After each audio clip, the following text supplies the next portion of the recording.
Selamat pagi Ibu dan teman-teman sekalian. Kami dari kelompok 17 akan mempresentasikan hasil diskusi kami yang berjudul tentang perkembangan manusia ditinjau dari perspektif teoritis. Sebelum kami mempresentasikan hasil diskusi kami akan memperkenalkan diri terlebih dahulu. Nama saya Mega Sanusi Tambunan. Rekan saya Berliana Sipayung dan Sariuli Slitonga. Oke, di sini saya akan menjelaskan tentang teori psikososial dari Erikson dan teori psikoseksual dari Sigmund Freud. Oke, yang pertama saya akan membahas tentang psikososial. Nah, psikososial itu apa sih? Nah, psikososial adalah perkembangan yang berkaitan dengan emosi atau mental seseorang dalam hubungan dengan orang lain. Misalnya kita berada dalam lingkungan yang toksik, mereka bakal membawa pengaruh bagi perkembangan mental atau emosi kita. Nah, di sana kita bakalan melihat bahwa mereka sering melontarkan perkataan-perkataan kasar atau sering berperilaku yang tidak sopan atau yang tidak sesuai dengan norma-norma sosial. Nah, secara tidak langsung kita bakalan mengadopsi perilaku dari mereka tadi. Nah, itu bakalan membuat perubahan bagi kepribadian kita yang tadi itu sopan, kalau ngomong lembut. Nah, ketika kita bergabung dengan mereka, secara otomatis kepribadian kita akan berubah. Nah, jadi dapat dikatakan bahwa perkembangan psikososial merupakan perubahan atau perkembangan kepribadian yang berkaitan dengan hubungan sosial. Perkembangan kepribadian tadi dapat dipengaruhi oleh dengan siapa kita melakukan interaksi dan dengan siapa kita bergaul. Di dalam psikososial tadi terdapat tahapan-tahapannya. Yang pertama ada kepercayaan dan kecurigaan dasar yang berlangsung pada usia 12 hingga 18 bulan. Di sini dikatakan bahwa melalui pengalaman dengan orang dewasa, bayi belajar menggantungkan diri dan percaya pada mereka. Tetapi yang lebih penting ialah percaya dirinya sendiri. Ini apa sih yang dimaksud dari sini? Nah, pada usia ini bayi bakalan mulai belajar dengan mempercayai orang tuanya bahwa orang tuanya bakalan merawat dia dengan baik atau memperlakukan dia dengan baik. Jadi dia mulai bergantung kepada orang tuanya atau kepada pengasuhnya. Tetapi ketika orang asing atau orang yang mungkin tidak pernah ia lihat mendekatinya, secara otomatis dia bakalan menangis karena dia belum menaruh rasa kepercayaan kepada orang asing tadi. Yang kedua ada otonomi dan rasa malu yang berlangsung pada usia 12 sampai 18 bulan hingga 3 tahun. Di sini dikatakan bahwa anak mengembangkan keseimbangan independen dan kepuasan diri terhadap rasa malu dan keraguan. Apa sih yang dimaksud dengan ini? Jadi ketika kita bertemu dengan anak usia 3 tahun dan kita mengajak ngobrol atau mengajak bicara mereka akan malu-malu untuk merespon perkataan kita tadi karena mereka menganggap bahwa kita itu masih orang asing dan mereka belum mengenal betul kita, sehingga mereka bakalan ragu untuk melakukan interaksi dengan kita. Jadi itu yang dimaksud dengan otonomi dan rasa malu tadi. Yang ketiga ada inisiatif dan kesalahan yang terjadi pada usia 3 sampai 6 tahun. Di sini dikatakan bahwa anak mengembangkan inisiatif ketika mencoba aktivitas baru dan tidak terlalu terbebani oleh rasa bersalah. Pada tahapan ini anak akan sangat penasaran atau sangat aktif. Nah, misalnya ketika anak melihat pisau di atas meja, secara otomatis dia bakal meraih benda tajam tersebut dan bermain-main dengannya. Nah, ketika orang tua melihat si anak tadi bermain-main dengan benda tajam tadi, orang tua tidak boleh membentak anak atau tidak boleh uh, memarahi anak, karena anak akan ketakutan atau ragu saat mencoba aktivitas baru lainnya. Yang selanjutnya ada kerajinan dan inferioritas yang berlangsung pada usia 6 sampai 12 tahun. Di sini dituliskan bahwa anak harus belajar keterampilan, budaya atau menghadapi perasaan tidak kompeten. Pada tahapan ini anak diwajibkan untuk memiliki keterampilan terhadap suatu budaya. Misalnya anak harus mengerti dia budaya apa, bahasa yang digunakan dalam budayanya apa, dan tarian atau adat istiadat yang sering dilakukan dalam budayanya. Pada tahapan ini orang tua maupun anak harus mengerti keterampilan apa yang harus diasah atau yang harus diketahui anak pada usia ini. Yang kelima ada identitas dan kekacauan identitas yang berlangsung dari usia 12 tahun. Di sini dikatakan bahwa remaja harus menentukan pemahaman akan diri sendiri, siapakah saya, atau merasakan kekacauan peran. Ketika seorang remaja berada dalam lingkungan sosial dan dia memiliki kelompok atau geng yang membawa dia ke arah yang negatif seperti pergaulan bebas, pemakaian narkoba. Nah, di sana dia akan mengalami yang namanya kekacauan peran. Dia tidak tahu tujuannya untuk hidup apa yang harus ia raih dalam hidup, dan kenapa ia harus hidup. Nah, pada tahapan ini orang tua harus lebih aktif dalam membimbing seorang remaja sehingga tadi dia tidak terjerumus ke dalam pergaulan bebas. Yang keenam ada keintiman dan isolasi yang berlangsung pada usia 18 sampai 40 tahun. Di sini dikatakan bahwa individu mencoba membuat komitmen dengan orang lain. Apabila tidak sukses, maka ia akan menderita dan mengisolasi diri atau memisahkan diri. Apa sih yang dimaksud dari tahapan yang ke-6 ini?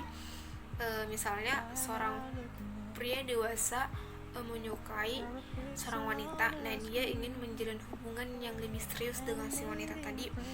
Nah, dia udah ngelakuin berbagai cara, mulai ngedekatin, gombalin si wanita, tapi si wanita nggak respect sama dia atau nggak peduli sama si pria tadi. Jadi si pria itu tadi mengasumsikan bahwa ia udah gagal menjalin hubungan yang serius dengan si wanita tadi. Jadi dia bakalan menarik diri atau mengisolasi diri karena nggak percaya diri lagi dan nggak mau memulai hubungan yang baru lagi. Atau misalnya ketika seseorang ingin menjalin hubungan pertemanan dengan orang lain, nah dia berusaha untuk dekat dengan orang lain, tapi teman-teman yang tadi yang berusaha ia dekatin tidak respect dengan dia, maka ia akan menarik diri dari lingkungan tadi atau mengisolasi diri. Yang ketujuh ada produktivitas dan stagnasi yang berlangsung pada usia 40 sampai 60 tahun. Dikatakan bahwa perhatian orang dewasa yang sudah matang adalah membangun dan membimbing generasi selanjutnya atau merasa tidak percaya diri. Yang ke-8 ada integritas dan keputusasaan. Pada masa ini, orang-orang akan memikirkan kembali hal-hal yang pernah terjadi pada masa sebelumnya. Selanjutnya ada teori psikoseksual dari Sigmund Freud yang mengatakan bahwa kepribadian seseorang berkembang melalui serangkaian tahapan pada masa anak-anak. Menurut Freud, kepribadian sebagian besar dibentuk ketika anak-anak berusia 5 tahun. Awal perkembangan berpengaruh besar dalam pembentukan kepribadian dan akan mempengaruhi perilaku di kemudian hari.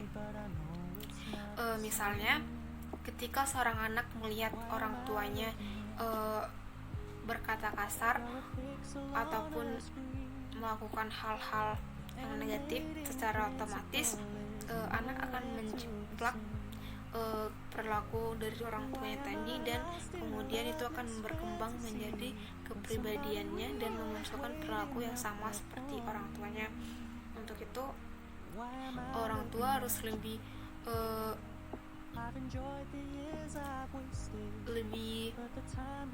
menunjukkan sikap atau perilaku yang positif sehingga anak tidak meniru perilaku yang negatif kita tadi. Di dalam teori psikoseksual Sigmund Freud tadi terdapat beberapa tahapan. Yang pertama ada fase oral yang berlangsung pada usia 0 sampai 1 tahun. Di sini dikatakan bahwa sumber kenikmatan utama bayi melibatkan aktivitas berorientasi mulut seperti menelan, makan dan minum, dan mengisap atau memasukkan jari-jari ke mulut. Nah, pada fase ini bayi akan sangat mengandalkan atau akan banyak menggunakan fungsi dari mulutnya tadi. Yang kedua ada fase anal yang berlangsung pada usia 1 sampai 3 tahun. Di sini disebutkan bahwa anak mendapatkan seksual dengan menahan atau melepaskan feses. Zona kepuasannya adalah daerah anal. Toilet training merupakan aktivitas penting. Nah, pada tahap ini anak akan mulai belajar untuk membuang feses-fesesnya sehingga ia akan mengalami yang namanya kepuasan saat melepas fesesnya tadi. Oke, tahapan yang selanjutnya akan dilanjutkan oleh rekan saya Berliana Sipayung. Teman-teman, saya akan melanjutkan tahap psikoseksual. Yang selanjutnya itu ada fase falik dari usia 3 tahun sampai 6 tahun. Pada fase ini, anak menjadi lengket dengan orang tua dari jenis kelamin berlainan dan mengidentifikasinya dengan orang tua. Ini pun, zona pun berkembang kebergeseran ke daerah genital. Yang berikutnya ada fase latin dari usia 6 tahun hingga 12 tahun. Periode latin ini adalah saat eksplorasi di mana energi seksual tetap ada, tetapi didaerahkan ke daerah lain seperti pengejaran intelektual dan interaksi seksualnya. Ada fase genital dari usia 12 tahun hingga ke atas. Kemunculan kembali dorongan seksual tahap falik disalurkan kepada kematangan seksualitas pada masa dewasanya. Ada teori learning. Yang A, classical conditioning. Pandangan Pavlov tentang belajar. Belajar adalah suatu perubahan tingkah laku yang terus-menerus yang timbul sebagai akibat dari persyaratan kondisi, dan sifatnya adalah membentuk hubungan antara stimulus dengan respon. Hal ini menunjukkan bahwa belajar dan perubahan tingkah laku tidak bisa dipisahkan. Jadi, setiap perubahan adalah belajar, dan sebaliknya, setiap belajar adalah perubahan. Berikut ada classical conditioning atau pengondisian klasik. Artinya, proses yang ditentukan Pavlov melalui percobaannya terhadap anjing, di mana perangsang asli dan netral dipasangkan dengan stimulus bersyarat secara berulang-ulang sehingga memunculkan reaksi yang diinginkan. Berdasarkan eksperimennya menggunakan anjing, Pavlov menyimpulkan bahwa untuk membentuk tingkah laku tertentu harus dilakukan secara berulang-ulang dengan melakukan pengondisiannya. Classical conditioning, penguasaan atau akuisisi. Bagaimana organisme mempelajari suatu respon baru beberapa tingkatan. Juga semakin sering organisme itu mencoba, lebih kuat penguasaan berlaku. Saya akan menjelaskan tentang stimulus classical conditioning. Dalam stimulus classical conditioning ini terdapat beberapa tahapan. Yang pertama ada generalisasi, yang kedua ada diskriminasi, yang ketiga ada extension. Pertama saya akan menjelaskan tentang generalisasi dahulu. Di sini dikatakan bahwa dalam eksperimennya Pavlov juga telah menggunakan lonceng yang berbeda nada, membuat generalisasi bahwa suara yang berbeda atau hampir sama mungkin diikuti dengan respon. Jadi pada tahapan ini si Pavlov tadi menggunakan stimulus yang hampir sama dengan stimulus yang sebelumnya, tapi ini cuman berbeda nada doang. Nah, saat si Sparlock menggunakan stimulus yang hampir sama tersebut kepada si anjing tadi, si anjing masih memberikan respon terhadap stimulus yang baru ini karena anjing tersebut masih mengira bahwa stimulus yang baru ini masih sama terhadap stimulus yang sebelumnya yang diberikan oleh Pavlov terhadap anjing tersebut. Yang kedua ada diskriminasi.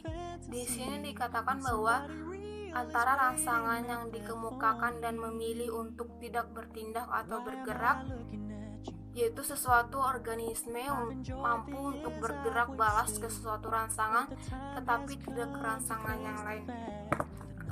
Pada eksperimennya juga si Pavlov misalnya mengganti stimulus yang sebelumnya kepada stimulus yang baru lagi.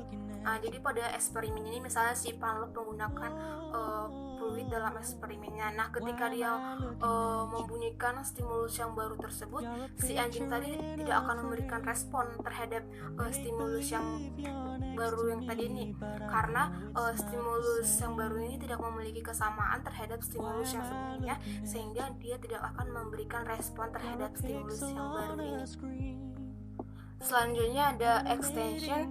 Di sini dikatakan bahwa jika sesuatu rangsangan lazim tidak diikuti dengan rangsangan tak terlazim, lama-kelamaan organisme itu tidak akan melakukan respon. Misalnya dalam beberapa waktu yang lama si Pavlov juga melakukan stimulus yang pertama lagi terhadap si anjing tadi, atau tidak memberikan pengulangan lagi terhadap stimulus yang pertama tadi, sehingga si anjing tadi tidak akan memberikan respon terhadap si lonceng lagi karena stimulus yang pertama tadi itu udah dianggap nggak ada karena tidak melakukan pengulangan lagi. Pandangan B. Skinner tentang belajar. Menurut teori Skinner, operant conditioning adalah proses di mana sebuah respon semakin mungkin terjadi atau semakin jarang terjadi tergantung pada konsekuensinya. Dalam teori operant conditioning ini terdapat beberapa prinsip. Yang pertama dia penguatan atau reinforcement. Di sini dikatakan bahwa penguatan adalah proses belajar untuk meningkatkan kemungkinan diri sebuah perilaku dengan memberikan atau menghilangkan rangsangan. Prinsip penguatan dibagi menjadi dua, yaitu penguatan positif dan penguatan yang negatif. Saya akan menjelaskan pertama tentang penguatan positif. Di sini dikatakan bahwa penguatan positif itu adalah suatu cara memperkuat perilaku dengan menyertakan stimulus yang menyenangkan. Misalnya ketika anak memenangkan juara 1 dalam lomba lari, otomatis orang tua bakal memberikan reward ke si anak tadi. Nah, hadiah ini itu disebut sebagai stimulus yang menyenangkan. Selanjutnya ada penguatan negatif. Dalam penguatan negatif, di sini dikatakan bahwa cara penguatan berlaku melalui menghilangkan atau meniadakan stimulus yang tidak menyenangkan. Misalnya ketika guru menegur muridnya yang nakal, tapi si muridnya tadi tidak menghiraukan teguran dari si gurunya tadi, maka si gurunya tadi bakalan berhenti untuk menegur si muridnya tadi, sehingga stimulus yang tidak menyenangkan akan hilang, itu teguran dari si gurunya tadi. Baik, saya akan melanjutkan presentasi dari teman saya Nia Berliana Sipayung dengan prinsip-prinsip operan conditioning yang kedua. Hukuman atau punishment. Pengakuan negatif tidaklah sama dengan hukuman, keduanya sangatlah berbeda. Penguatan negatif bertujuan untuk meningkatkan probabilitas dari sebuah perilaku, sedangkan hukuman lebih bertujuan untuk menurunkan probabilitas terjadinya perilaku. Dalam penguatan negatif, respon akan meningkatkan karena konsekuensinya. Sedangkan pada hukuman respon akan menurunkan karena konsekuensinya. Ada dua macam hukuman, yaitu hukuman positif dan hukuman negatif. Hukuman positif yaitu mengurangi perilaku dengan memberikan stimulus tidak menyenangkan jika perbuatan itu terjadi. Contohnya seorang anak yang melakukan kesalahan dengan cakap kotor, kemudian orang tuanya memberikan hukuman atau punishment kepada anaknya dengan cara mencubitnya ataupun memukulnya dan sebagainya. Kemudian dengan hukuman negatif mengurangi perilaku dengan memberikan stimulus yang tidak menyenangkan jika perbuatan itu dilakukan. Contohnya seorang anak yang melakukan perbuatan dengan bergabung kepada teman-teman yang tidak baik, kemudian orang tuanya melakukan hal tidak menyenangkan kepada anaknya dengan cara tidak memberikan hak-hak seperti biasa lagi dengan memberikan hadiah ataupun memberikan uang jajan ataupun sebagainya. Kemudian stimulus operan conditioning, generalization atau generalisasi. Generalization pada operan conditioning adalah memberikan respon yang sama, stimulus yang sama atau mirip. Fokus perhatiannya adalah tingkat di mana perilaku disamaratakan dari satu situasi ke situasi lain. Contohnya seorang anak yang menunjukkan karyanya kepada orang tuanya, kemudian orang tuanya bangga dan memujinya. Kemudian di satu hari dia juga menunjukkan kepada teman-temannya dengan di situasi yang berbeda. Diskriminasi dalam operan conditioning melibatkan perbedaan antara stimulus dan kejadian-kejadian di lingkungan, atau dapat diartikan merespon stimulus yang menunjukkan bahwa sebuah perilaku atau tidak akan dikuatkan. Contohnya di suatu tempat banyak orang, tetapi dalam suasana serius, kemudian ada seseorang yang bercerita dengan cerita lucu, dia tidak direspon. Tetapi jika dia bercerita cerita lucu di tempat yang santai, tempat-tempat yang layaknya, dia akan direspon. Kemudian extension atau pelenyapan. Extension adalah sebuah pemberhentian, penguatan jika ada dalam suatu khusus di mana pada perilaku sebelumnya individu mendapatkan penguatan, kemudian tidak lagi dikuatkan sehingga akan ada kecenderungan penurunan perilaku. Maka hal ini yang dinamakan munculnya suatu pelenyapan atau extension. Contohnya seorang anak yang semangat karena disemangati orang tuanya dengan cara nak, kalau kamu nanti dapat nilai tinggi, ibu akan memberikan kepadamu sepeda. Tetapi di suatu hari anaknya mendapatkan nilai tinggi, tetapi orang tuanya tidak membelikan dia sepeda. Bisa jadi nilai-nilai anak ini, tingkat belajarnya pun akan menurun. Social learning theory. Social learning theory adalah teori dari Albert Bandura tahun 1997. Menurut Bandura, manusia mempelajari sesuatu dengan cara meniru perilaku orang lain. Contohnya, saya memiliki teman sepermainan dengan memiliki sifat-sifat buruk. Tanpa tidak sadar, saya akan mengikuti sifat-sifat buruknya nanti. Teori Albert Bandura kemudian melengkapi pemikiran Rotter, sekaligus melengkapi karya militer dan Dollar tahun 1941. Menurut Bandura, manusia bukanlah makhluk yang sekedar meniru apapun yang dia lihat, tetapi bisa juga memilih perilaku apa yang dia pilih dan mana yang dia buang.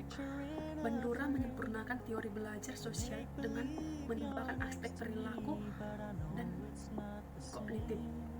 Bandura menyatakan bahwa teori belajar sosial adalah kombinasi dari lingkungan dan faktor kognitif. Jadi, social learning theory menjelaskan tingkah laku manusia karena adanya interaksi timbal balik yang berkelanjutan antara pengaruh kognitif, behavioral, dan lingkungan. Konsep-konsep dasar social learning theory. Yang pertama, harapan atau ekspektasi berarti merupakan seseorang yang harus mampu mewujudkan apa yang dia inginkan dari lingkungan, dan kepercayaan terhadap sesuatu harus sesuai dengan kepercayaan lingkungan. Contohnya, harapan saya menyapa orang itu cuma cukup senyum saja, tetapi tidak harus dengan ucapan juga. Belajar observasional berarti seorang individu mendasarkan pengetahuan dengan mengobservasikan orang lain di dalam lingkungan. Contohnya panggilan turang. Kalau di orang Karo, panggilan turang itu adalah saudara laki-laki. Tetapi kalau di suku Batak Toba berbeda. Turang itu adalah paman. Kapabilitas behavioral merujuk pada fakta bahwa pengetahuan seseorang diperlakukan untuk mempengaruhi perilakunya. Self-ekvisasi atau efikasi diri adalah keyakinan seseorang terhadap dirinya sendiri. Jika seorang yakin terhadap pengetahuannya, ia akan bertindak berdasar pengetahuannya. Ia akan bertindak bila ia percaya diri dengan tindakannya. Contohnya, seseorang yang terbiasa dengan makeup, tetapi di suatu hari dia tidak memakai makeupnya, dia tidak percaya diri. Determinisme resiprokal. Ini adalah orang yang saling meniru perilaku saat mereka berinteraksi. Ketika seorang berada di suatu lingkungan, dia akan beradaptasi dengan lingkungannya tersebut. Contohnya, biasa kita kalau menyapa orang, biasanya bertunduk kayak gini, tanpa tidak sadar nanti orang-orang yang tidak belum mengetahuinya nanti akan mengikut. Reinforcement adalah respon dari orang lain yang dapat memperkuat atau menambah suatu perilaku. Contohnya, saya sering memakai baju-baju yang seksi. Di suatu hari teman saya memperingati saya dan mengejek saya, dan di hari lainnya saya tidak akan melakukannya lagi. Berikutnya, proses mediasi social learning teori attention atau perhatian. Syarat utama untuk meniru suatu perilaku dengan perilaku itu harus menarik perhatian. Kita mengoperasikan banyak perilaku, tapi tidak semua layaknya kita perhatikan. Bila ingin meniru sebuah perilaku, perhatian yang sangat penting. Retention atau pengingat, ada kalanya kita lupa. Kelupaan ini bisa mencegah proses meniru, makanya penting untuk mengingat perilaku sebelum mencoba menirunya. Reproduction atau pengulangan. Sudah perhatikan, sudah ingat, makanya waktunya praktek. Kita mencoba melakukan apa yang sudah kita lihat dan simpan. Yang terakhir yaitu diffusion atau motivasi. Sebuah perilaku bisa ditiru bila kita tidak ingin memperlakukannya. Dalam hal ini, motivasi mengambil peran. Seseorang cenderung akan memperlakukan pengeluarannya ketika ada sesuatu memotivasinya. Itulah proses mediasi sosial learning theory. Sekian hasil presentasi kami ucapkan terima kasih.